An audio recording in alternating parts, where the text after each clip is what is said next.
Alright, so this is getting started with the OAuth for the MERN stack. MERN stack is Mongoose, Express, React, and Node, which is a pretty popular stack of software for front end and the back end, which is what you need for the OAuth, for the Onshape OAuth. And prerequisites on this are VS Code, Node, and Git.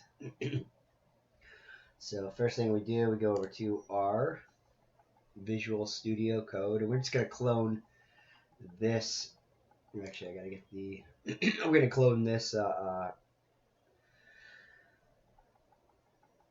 project here, which is Bill Schnoebelen Onshape MERN Oauth external. So we go over here, we go get the HTTPS, copy that. You might have to do some other things to set up your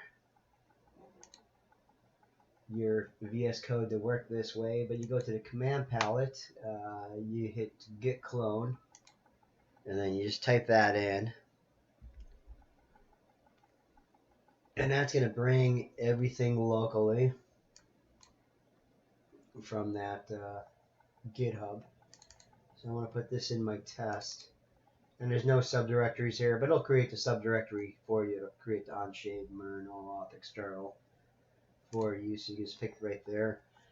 It brings everything down. Excuse me, got a bit of a cold. Just open it. And what I like to do is save this as a project.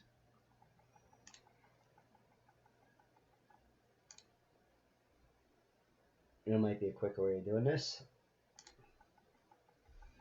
So I just save that.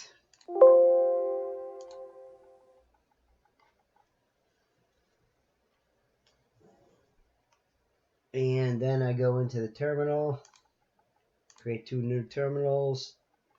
The first one is going to be my client. So CD, you don't have to type in the whole thing. You just hit tab and it'll fill in it for you because there's only two directories in there, client and server. And then you go npm install. And what that's going to do is install all node modules because they're not up in the GitHub. Anything below the node modules is not put up there. So this will put those into that directory or install all the dependencies of that directory. And there they go. They're installing in my client. And then we'll go into my server. We have to actually create another terminal to get to the server. And you can see I only have two directories here. Actually, I have a few, but well, actually two directories. So I use a cd to server, tab, get to the server. Now I'm in the server, npm install. I think you just do npm I. It's the same thing. And that will install all of those node modules for my server. And what I like to do is go over here and rename these to server and client. And the client is your React, the server is your Node Express server. So now that that is installed, actually we have to go and get some. We have to create .enp files. So in here, I'm going to create a new file, .env, which is this where I keep all of my secret stuff. In that Git ignore, it does not upload these. So any of my secret information, such as passwords, go in there. And we can get that information from the README file. So for the server env, just copy this information. Don't want that last line. Control C, take that over to here, paste it in there. And all of this stuff, this is just secret access codes for your JWT. So you can just put anything in there. You could go get a random string. For right now, we'll just leave it whatever it is. This is all going to run on a local host. You also need a session ID. dog cat backwards. But you can put that in there, anything you want, so it's your own secret, so people cannot hack into your information. But this is all running locally. It's not running on a server. But we'll go ahead and save that. We'll create the same thing in this client. New file .env. And you see I got one in the server, one in the client. And then I'll go back over that README and I will look for the one in the client, which is right here. Copy that, Control C, Control V, and it's in there. Now I have to go get these codes. So I will go over to this dev portal and see if I'm still logged in. Yes, I am, so I'll create a new one. And we will call this the same as this project. An external on this means I'm not running inside of Onshape. I'm running an external program. So we'll call this that primary format. So we'll just call this com dot this. I don't think it really matters that much.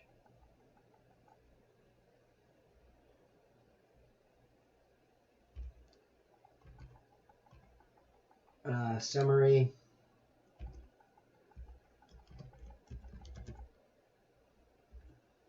That's good enough.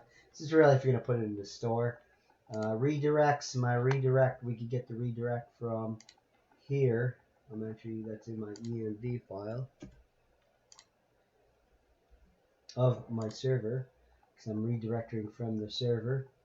So I'm redirecting to localhost 4000, port 4000. Excuse me. React runs on 3000, so my server is running on 4000. And then I don't have to fill out this stuff, OAuth URL, because we're running everything local and we don't have an HTTPS. We have an HTTP locally. So there we go. Create the application. That gives you your secret key. Do not make sure you save this. Control C, take that over to your VS Code, and we're going to put in our secret key right here.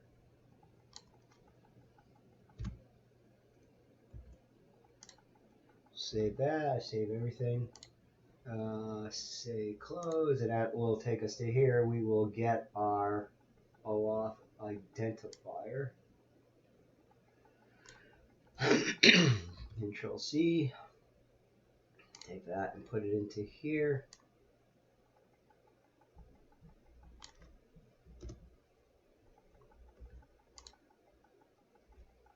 And we're also going to need that into here.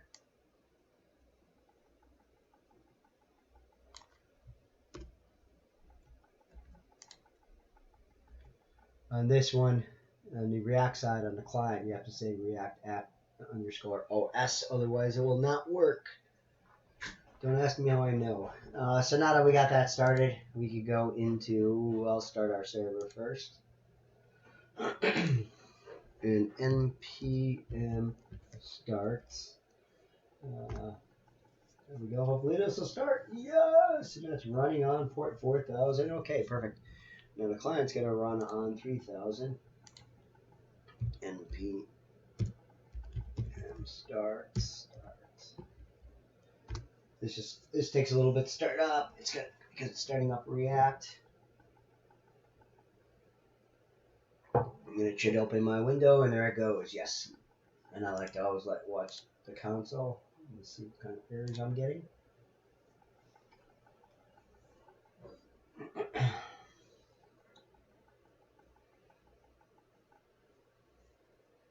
And there it is. Our program's working and no errors. So I want to sign in. I want to go over here and I want to sign out because I don't want to sign in the first time. So over here, when I signed in, I'm now signed out of Onshape. So it should take me through an OAuth screen. So there we go. It basically what it's doing is taking you over to the Onshape screen, redirecting you. And you're going to hit sign in twice. And now it's going to take me back to my 4,000. Well, first I got to authorize the application because it's a new application to me. And there we go. We're logged into, we actually got authenticated by Onshape because we were able to get my display picture. Now I can run my first call to Onshape to get my, I believe I get my user units. Yes, so there they are. That's all my user units that are set up right now, my default user units. The other thing I could do, I could make a call to Onshape to get a GLTF. Let me just show you what's going on here. This guy is just a public program, or a public model, and I'm going to get a GTLF of it. Since it's public, I have the rights to be able to read it and get that GLTF. So that's what we'll get the GLTF of. And this will take a little bit. Talks to a bunch of servers. This is my weight GLTF.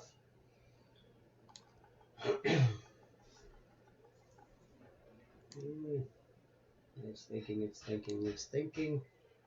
While we're waiting, we go look at the application and we see all the Onshape cookies in here. So Onshape creates a bunch of cookies. There's my localhost cookies for my JWT, which is a JSON something token. And there we go. That came up. I got the GLTF of it. So what I had to do is ping that and wait for it to be created. And once it was created, I send it locally. I replaced my weight one with this one, and all is good. I just show you the code in that. So most of the server code is right here. So I'm making my calls and everything. I'm saving everything to a Mongo database. So my sessions are saved to a Mongo database. A lot to throw at you if you don't understand this stuff. I don't quite understand it myself, to be honest with you. But it does work. So I could call to these endpoints and get the information that I need. Each endpoint needs to be custom depending on the information that you need. If you need a picture, if you need some mass data, that sort of thing. And on my components here, here's my user units. That's actually getting the user units and then putting that in as a, basically puts that information right here, returns this and puts that information into the actual DOM, or the document object model for HTML. Your app. There's my GTLF. That creates a GTLF. This is holding that document, that public document that I showed you earlier. Just to show you that's the same one. Just click on that and go over here. It'll take me to the same document. You can see that same document here. We'll wait for it to load. But that's putting that in state. So that's creating a state with that information in it. And my GLTF is actually in state as well. So the first GLTF I'm sending it is this weight one. And then once I get it back, I replace it with my new one somewhere in here. I'm not quite sure. And then I return all of this in the DOM right here.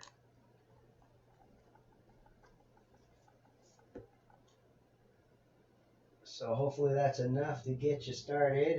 You can kind of start tearing this apart and creating your own project from it, whatever you need to do. But the first thing that you need to do, most important thing, is you need to get that OAuth. And one other thing here is I kind of created a cheat sheet on that OAuth so you start to understand it. So first thing the program does is it authorizes it. So locally you actually get a token. You send that token back to the app. The app sends that token back to the server, and that's how you get the authorization. They give you a token back, and then I'm making requests to get that picture, to get the user information. I'm making requests to get the user units, and I'm making requests to get the GLTF. Hopefully that helps. Hopefully that gets you started. Thanks for watching.